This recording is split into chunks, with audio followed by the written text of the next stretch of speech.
Let's bring in CNN military analyst and former NATO Supreme Allied Commander, retired General Wesley Clark. General, thanks so much for your time today. Ukraine is claiming full control of Kyiv, with its deputy defense minister declaring the region liberated. But do you actually think Russian troops are going to regroup for a later attack on the capital city? Yes, I think it's great tactical success on the part of the Ukrainians. They've driven the Russians back, but this is so far from over that got to be very, very careful not to raise expectations. What has to happen now is lots more support has to come in to help Ukraine to drive the Russians out, to drive them out in the south, and to strengthen the Ukrainian force in the Donbass area. Now, what's going to happen is, as you can see from the map, the Russians are north and south of Dnipro. Dnipro is going to be the next key objective. If they can drive to Dnipro, they'll cut off the Ukrainian forces that are holding back the separatists in the Donbass. And this is the next Russian objective, is to do an envelopment of these forces, cut them off, annihilate them. That's a substantial part of Ukraine's army. In order to prevent that, they've got to have heavy fighting equipment, not javelins, not stingers. That's fine for helping defend cities. They need tanks. They need mobile artillery. They need lots of ammunition. They need fuel. They need repairs. We don't have that for them. It's got to come from our NATO allies in Eastern Europe, and they've got to get it there and get it there quickly. So the Ukrainians clearly have to prepare for what's coming next. I'm curious, as we are watching this from the sidelines, many of us 30 days into this conflict, what else are you hearing in military circles about the campaign? Well, what we're hearing is, of course, the Ukrainians can really fight. They want to win this fight. They don't want to hold. They want to push the Russians out. And here's the thing, that for campaign after campaign in the last 50 years, 70 years, the United States tried to help countries defend themselves who weren't that prepared to fight. Now we've got a first world country. Their soldiers have education just as good as ours.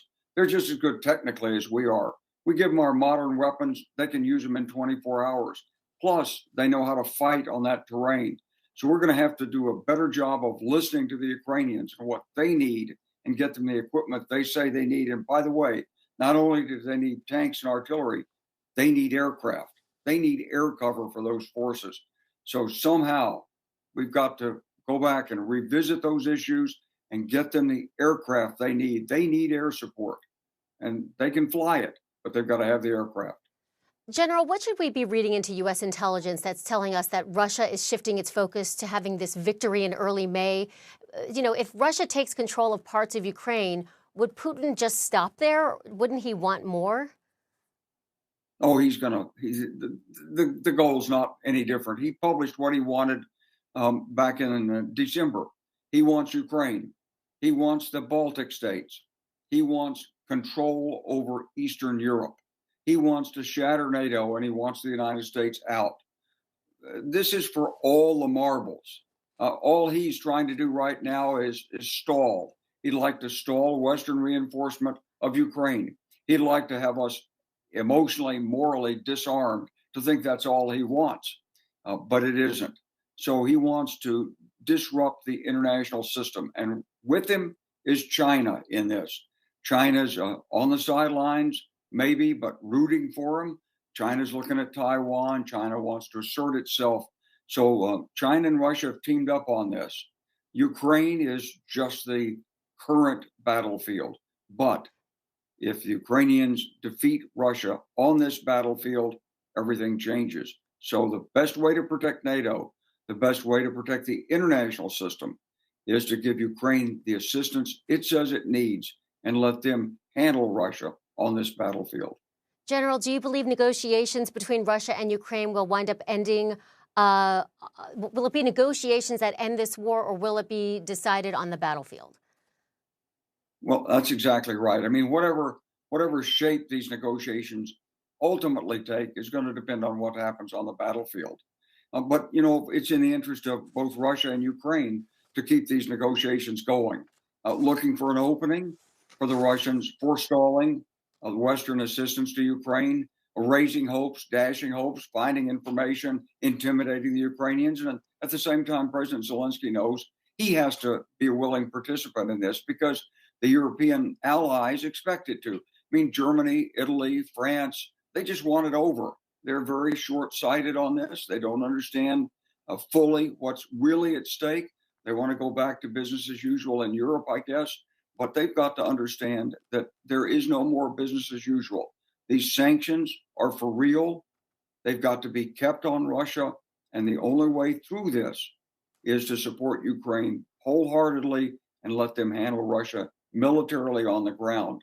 So the ideal negotiation outcome is Russia says, please let me bring all of my troops out of Ukraine safely. You can have your country. That's the outcome the international community should be working for. All right, General Wesley Clark, thanks so much for joining us. Thank you. Ukraine says more than 4,000 people were evacuated through humanitarian corridors on Saturday. But with Russian attacks making it hard to keep the corridors open, some refugees are finding their way to safety through more unconventional methods. CNN's Ben Weidman has that.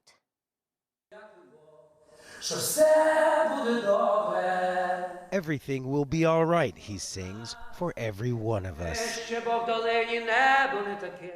Words of comfort for those desperately in need. Popular singer and former lawmaker Sviatoslav Vakarchuk goes from village to village with a simple message. Smile. This church in the village of Bashtanka is now home, temporary home, for those who have managed to flee Russian-occupied territory. Volunteering in the kitchen, Svetlana Lyashuk finds peace, but not peace of mind. It's really hard, says Svetlana. People here are very nice, but I just want to go home. Vitaly Butochel, a mechanic in peacetime, now runs a complex operation feeding and housing the displaced. This all make us like a family, very closely.